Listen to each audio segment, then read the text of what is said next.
Shalom, bien-aimés dans le Seigneur.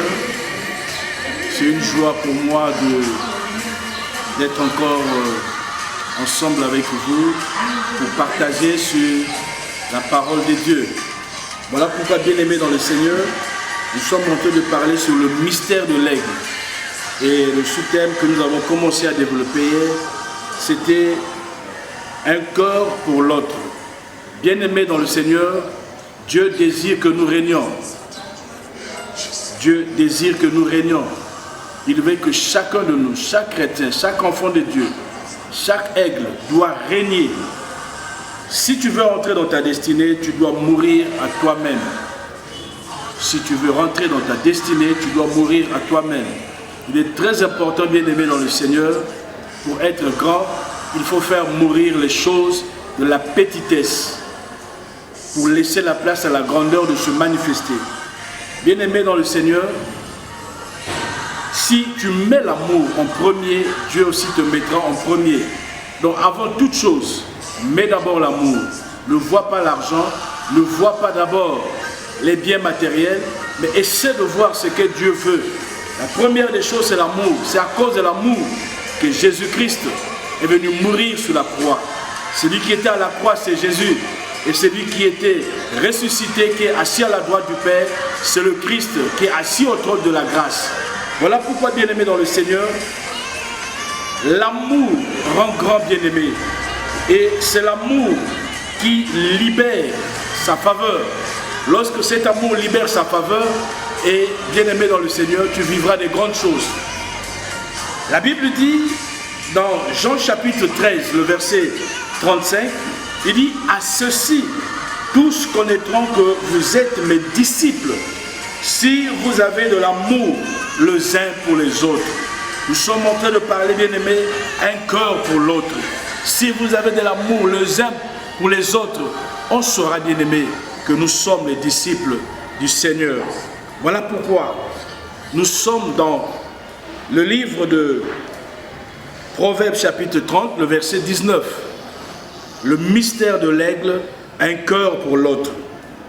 La Bible dit dans le livre de Proverbes chapitre 13, la Bible dit ceci, gloire à Jésus, je vais lire, Proverbes chapitre 13, la Bible nous dit, je lis au nom de Jésus-Christ,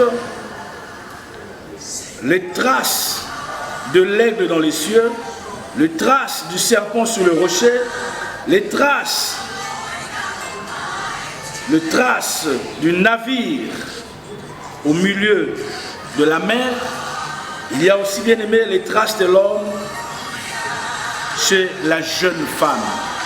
Nous allons voir, bien aimé, tous, le serpent a des traces, l'aigle a des traces, bien aimé dans le Seigneur, le navire aussi a des traces, l'homme aussi a des traces.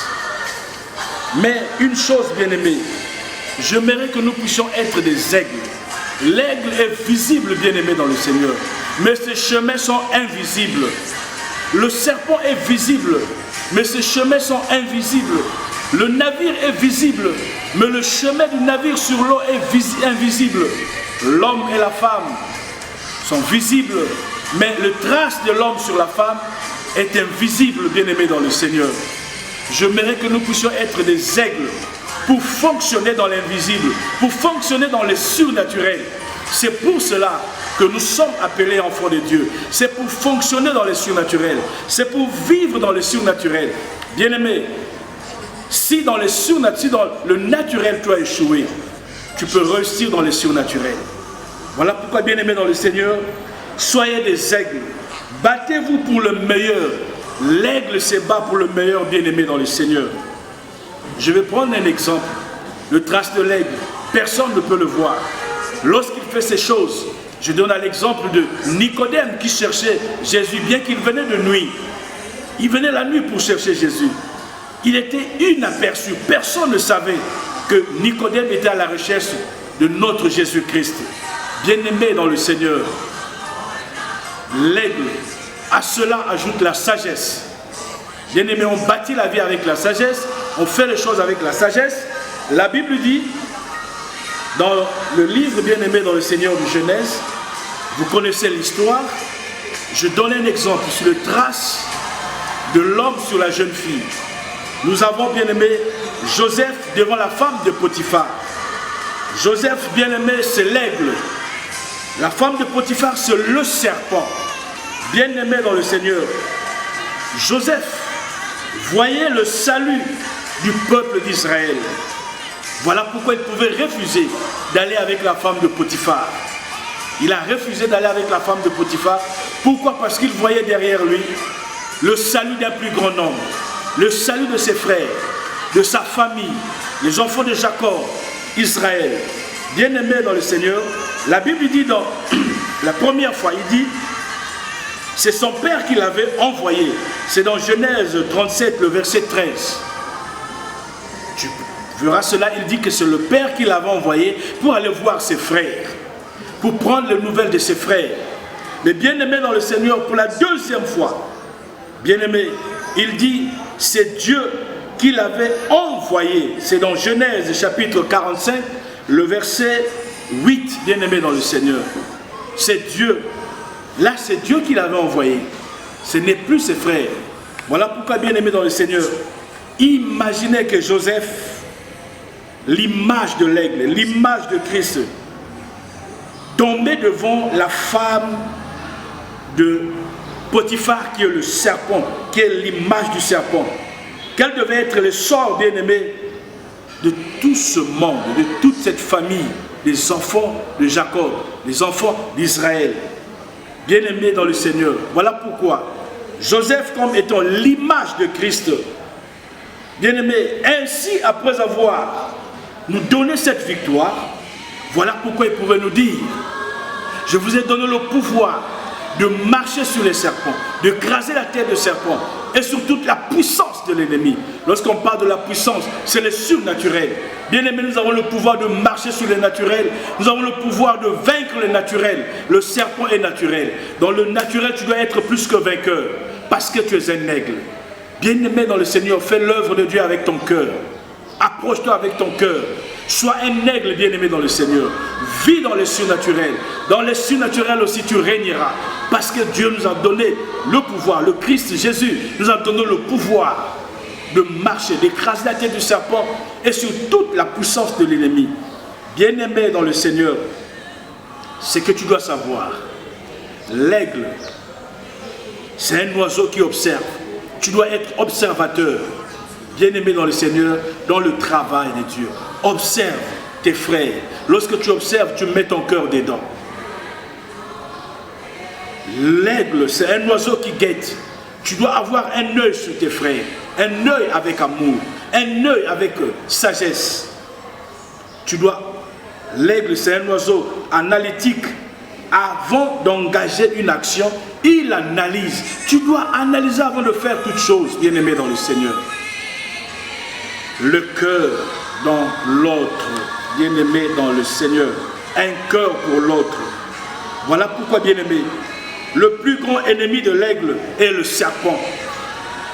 Il fuit toujours le serpent qui est l'image du péché.